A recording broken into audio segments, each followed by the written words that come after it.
bit uncomfortable standing up here as a non-Indigenous person talking about this. But then I think actually what we've got to do is remember it's our fault, it's our issue, and we've got to make sure it's fixed. We don't have to fix it. We'd stuff it like everybody else has. But I mean, what we're talking about here is 10 years of an appalling set of legislation, of the whole thing being set up in a particular way, and a government that totally fails to take interest in it. And it's not just the government. It's the major political parties. How many people here are members of the Labour Party? You're probably too ashamed to put your hands up at the moment. I assume there's nobody here from the Liberal National parties?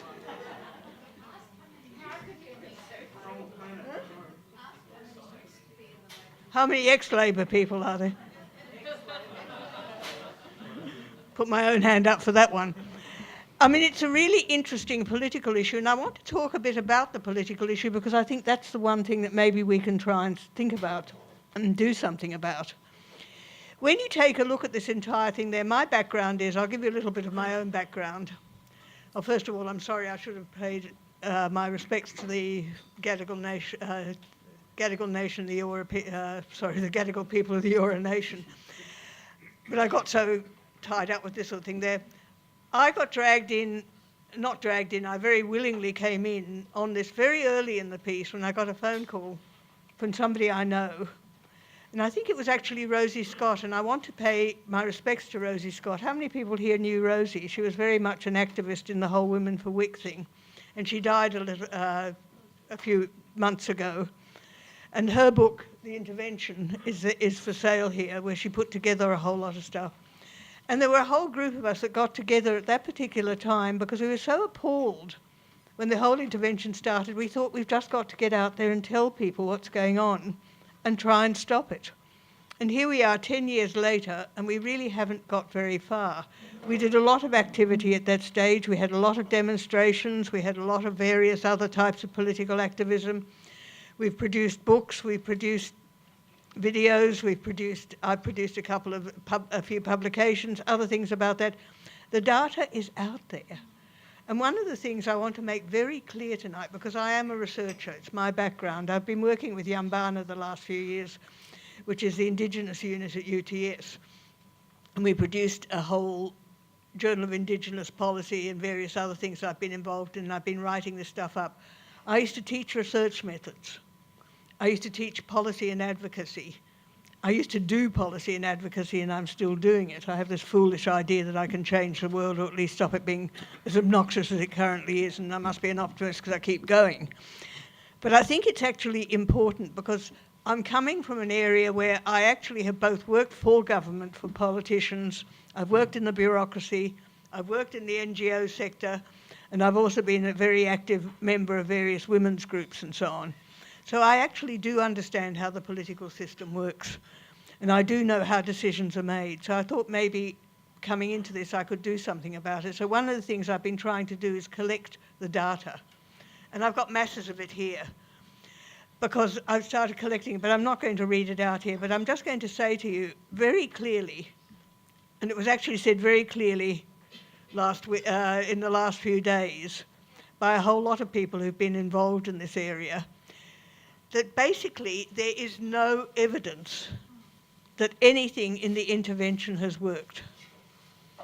There are no benefits.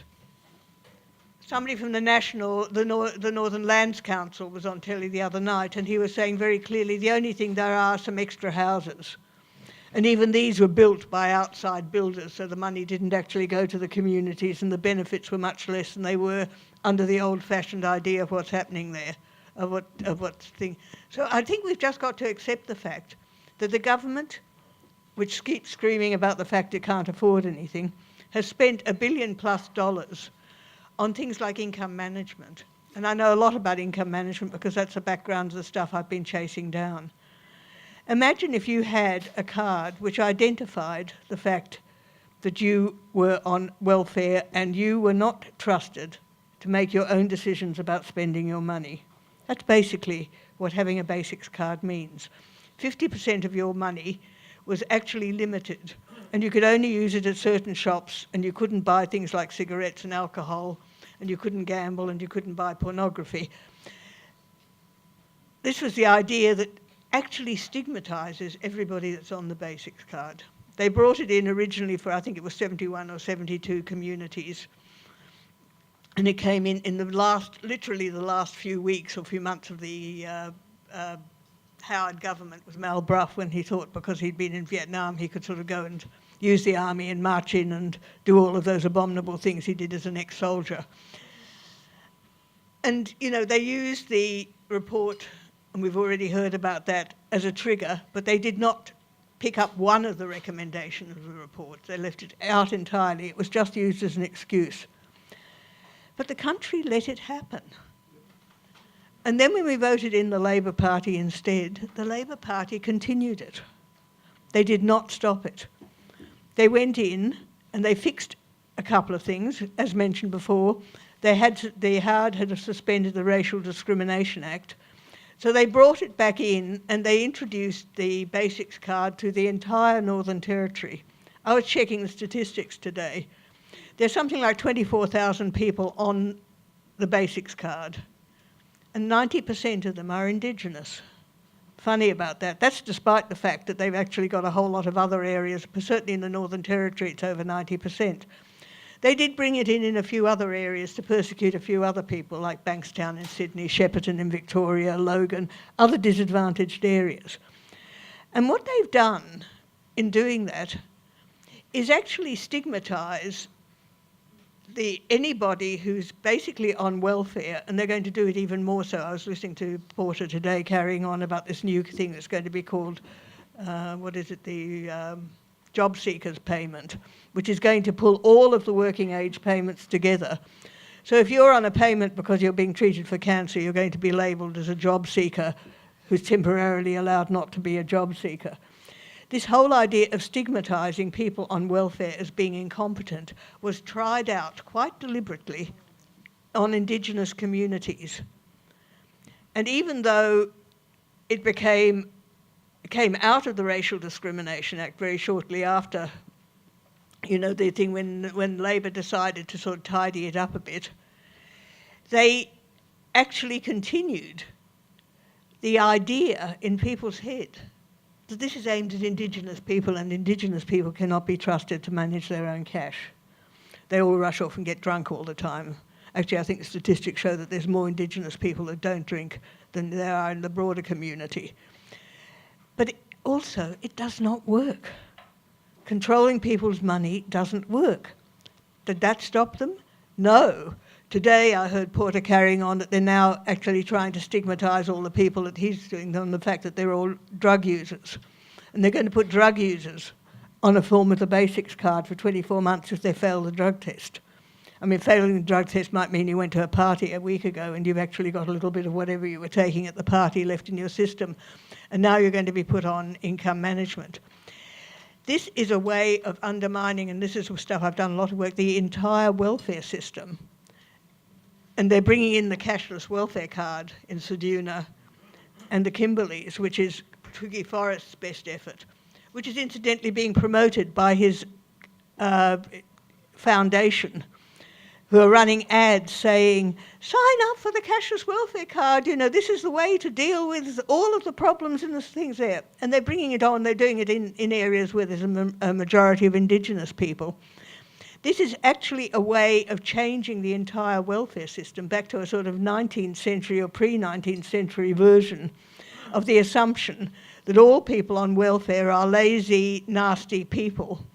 And you can see it because it's actually mainly, you know, we've got this model that we've been trying out on Indigenous people. So the fact they've been trying it out on Indigenous people, and the fact that there's still a huge amount of prejudice in people's mind about these Indigenous people who are obviously incapable of controlling themselves, the government is getting away with introducing one of the nastiest welfare systems in any Western democracy that I've heard of, it this particular way that they're doing it. It is retrograde and it is racist, because this is mainly Indigenous people that are on the welfare cards, whichever particular one of those cards it is. There's no protest from the general population. There really isn't. if you think about it. I mean, ACOS tries occasionally to make a bit of a noise. The major welfare agencies have protested mildly. They've written submissions in and done various other things. But you think about them. I mean, ACOS has tried a little bit.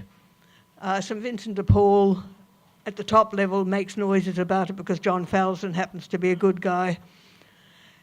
But if you think about all the other ones, all of the other welfare agencies, why aren't they out there complaining bitterly about these sorts of changes? They're not there because they think this only applies to Aboriginal people or white people who act like Aboriginal people, and therefore we should be prejudiced against them also. There is a deep racism underpinning all of this stuff around income management, and that is the reason why they've spent $1 billion. This is a government that's constantly trying to save money. They've spent $1 billion on the administration of this. It was costing something like $80 a week to administer in the Northern Territory. They've just brought in this whole new thing with the Indue card in South Australia and WA, where they've contracted out a couple of $1 million to this company, even though there's only 2,000 odd people on this card, which happens to be owned by Larry Anthony, who you might remember is Doug Anthony's son. So, you know, there's actually somebody's beginning to make quite a bit of money out of this cashless welfare card in South Australia. And what's more, when they get it out there, they'll be able to tell exactly what you bought everywhere. They're totally undermining an already means-tested, mean and nasty welfare system. It's one of the nastiest in the world. And it gets praised because we means-tested. Now, I'm going to say something which, to a lot of people on the left, is something that you people don't stand it. Means-testing welfare is a nasty, mean system. If we had universal welfare payments, you would have much more legitimacy for the welfare system. And what's more, you can tax it back. If you take a look at what's happening in Sweden and the other countries where they have a better universal system, you can actually see that it works better because wealthy people get the payments, which means they don't spend their entire time opposing them because they see it as eating up their taxes. And people who've got good accountants don't spend a very large amount of time fiddling around with their things to try and get their levels of payments so that they can claim a bit of the age pension. Because if you universalise the payments, then all of that stuff becomes redundant. And what's more, you create greater equality by having universal payments than you do by having means-tested payments, because the means-tested payment adds an effective marginal tax rate, which is much higher than the tax rate any of us pay on extra earnings that you have. So it discourages earnings. The reason I'm mentioning this is because one of the things that I'm involved in at the moment, wearing my various other hats, is looking at the idea of a universal basic income. And I'd like to put up as a proposal here and get people to sort of commit themselves to doing something about it, that we should push for the abolition of the Basicscard and the cashless welfare card, and instead of that replace it with a 3-year trial of a universal basic income card, which is an unconditional payment. It would actually cost us bugger all because they're already, most of them, getting the payment, and we'd be able to save all of that administrative money they spend chasing people around. So there we are. We have a perfect economic argument for doing this, but I think it's going to be bloody hard to do. I talked about this a bit the other night with various people, and I think it could be interesting. And I think we need to start thinking about that, and we need to start thinking about how we change things. We can sit around here and think about, isn't this terrible what we've done? Isn't it awful? All those poor people in the Northern Territory, all of this sort of things there, and it is awful what we've done to people in the Northern Territory, and it's still ongoing. But I think we need to start putting up alternatives. We need to stop just protesting. One of the problems I have at the moment is everybody's very happy to sign petitions, protest, turn up at a demonstration, and even sort of throw a few things at the odd politician. But very few people on the left side of politics, apart from a few raging trots, there's probably some in the audience I'm busy insulting, actually have any solution. They're not putting up alternatives. The Aboriginal people are, yes. They're the only group that are. But most of the rest of the so-called progressive part of politics that are here tonight are not putting up alternatives. There's some very good stuff coming out of the Indigenous communities. They've decided that they're going to actually stop waiting for government to do something and do it themselves. But to do that, we have to actually do something ourselves about what's happening with government, particularly on the social end. Most of this is social policy. It's not economic policy. Economics, as pushed at the moment, is deeply racist. It's a derivation of Western style, particularly neoliberal and Marxist. Marx and markets have shared the things there, are both derived from the Industrial Revolution, which was all about white men running an idea that really what was important was actually having an economic system where we competed, where white male ethos of self-interest was pushed well past the idea of any sort of collectivist, any sort of cooperative, any sort of communal stuff. The one thing that comes out, and you just heard it in Steve's things, is in the Indigenous communities, relationships count. Relationships don't get a mention in economics. Ethics don't get a mention in economics. Unpaid work doesn't get a mention in economics. All of those things, which can be part of the cultural stuff, the relationships to land, relationships to other people, obligations of relationships, none of that has any sort of economic existence.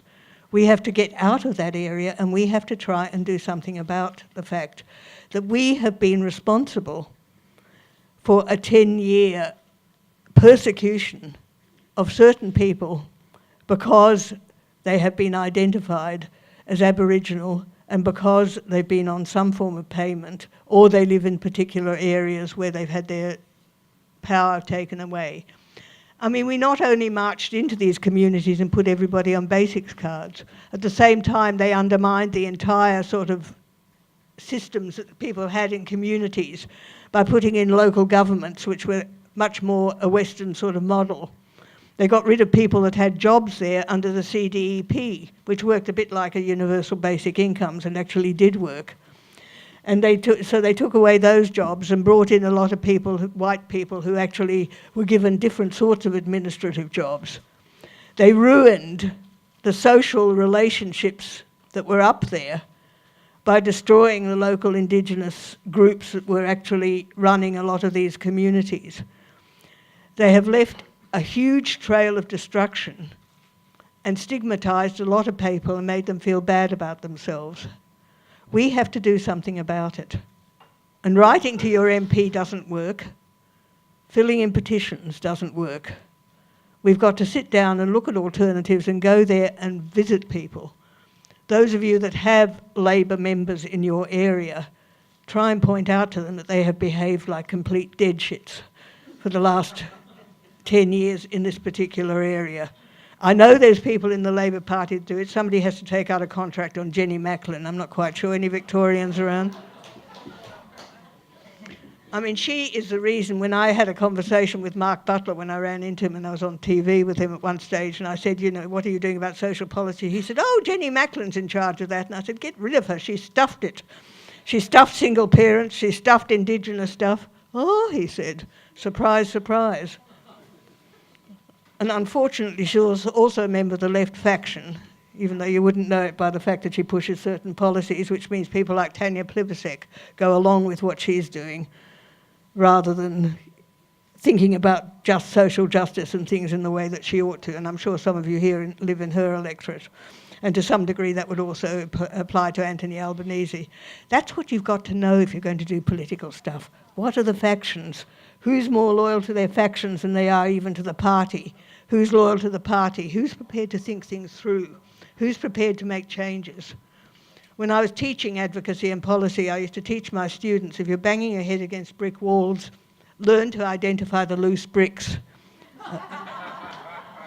And I think that's what we've got to do. Work out who the loose bricks are. Work out who the people are that might carry some influence. Talk to them about doing alternative stuff. Get away from that.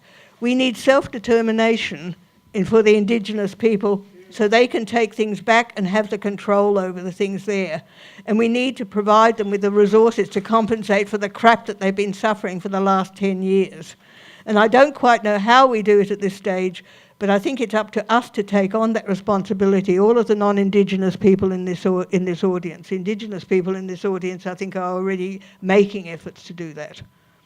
But we need to do what we can do to change the institutions that have actually created this appalling mess. We need to go in and point out to people that they have got it wrong. We have another problem which nobody tends to mention. I don't know whether anybody watched The Drum last night.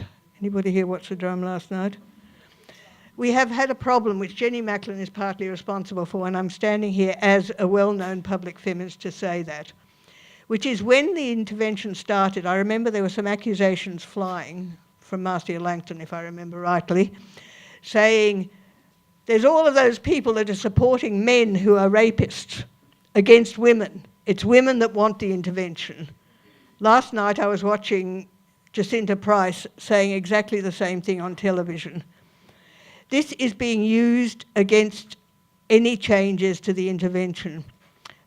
These right-wing women are actually pushing stuff in a way that the right wing very often does, where they suddenly acquire a feminist awareness in order to beat, to sort of emphasise something that they think is going wrong, which happens to be more radical. This is not good feminism. There might be women who have found some comfort in the fact that, that they've been able to control access to their money and various other things in the Northern Territory. There are some people that might find that they liked it. They might also happen to be Aboriginal people who've been got at by the Centre for Independent Studies or these various other groups that have got hold of people like Jacinta Price and her mother. But I think we need to actually recognise that Indigenous communities have right-wingers as well as left-wingers and everything in between. So just because somebody is Indigenous and says, I'm here to protect the rights of women against all the beastly men and it's all about domestic violence and this is how we're going to stop it. Look at the statistics. The statistics, I went through them very carefully today so that I could talk about this a bit tonight, is if you look at the statistics on domestic violence, there's more women that were admitted into hospital because of various violences against them in the Northern Territory since the intervention. There's been more women in jail since the intervention. There's been more families losing children massively since the intervention. So if you actually sit down and look through the statistics, the ones that don't lie, not people's personal opinions, you can actually find the evidence that this hasn't worked. A lot of what the government's doing, and I had an encounter with Alan Tudge on 7, whatever it is, news, huh? Yeah, well, he was carrying on about what he was doing in Ceduna, and he kept saying, talk to people. And I said, look at the statistics. He said, no, you've got to talk to people. They're the ones that can tell you what's happening. I said, look, the statistics show the stuff isn't working. He said, but you think so? I finally got sick of it and said to him, if you'd have been in my research methods class, I would have failed you. So I suspect he's probably not speaking to me. But I think it's an important issue to remember that questionnaires, consultations and talking to people is important, but it does not provide reliable data. They will always quote you the fact that they've done a survey and some people said they liked it. A lot of people will answer surveys. I can tell you, I've taught research methods. If you want people to answer you things, you ask them the questions in certain ways, they'll tell you they liked it. And a lot of people don't want to be rude to the people who are actually asking questions, so they give them the answer they think they want. Like quite a few people, when interviewed for the cashless debit card recently, said that they had reduced their binge drinking. What else would you say if somebody asked you? But that's being quoted. Tudge and co are going around saying, we have evidence, despite the fact a whole lot of people also said they felt they were being harmed by the cashless welfare card. They're quoting the fact that some of them said they'd cut back on their drinking. Of course you'd say that. What else would you say if somebody asked you the question, somebody who came from a government survey? Can tell them you got pissed last night? No.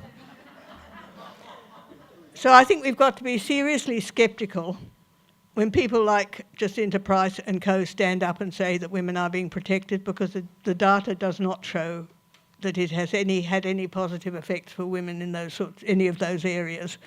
We've also got to be wary of the fact when people quote people responses to certain types of questions and questionnaires. The data that is the most reliable is things like court data, hospital admissions data, criminal justice data, who give you at least the data of the people that come into the system and have been, to some degree, vetted through the system and have suffered damage. So I think we've got to be a lot smarter about how we argue for these things and what the arguments are. I think we've got to come up very clearly with the fact that this is 10 years of wasting money, stigmatising people and causing damage. And it's got to stop. And I think I'll stop at that point.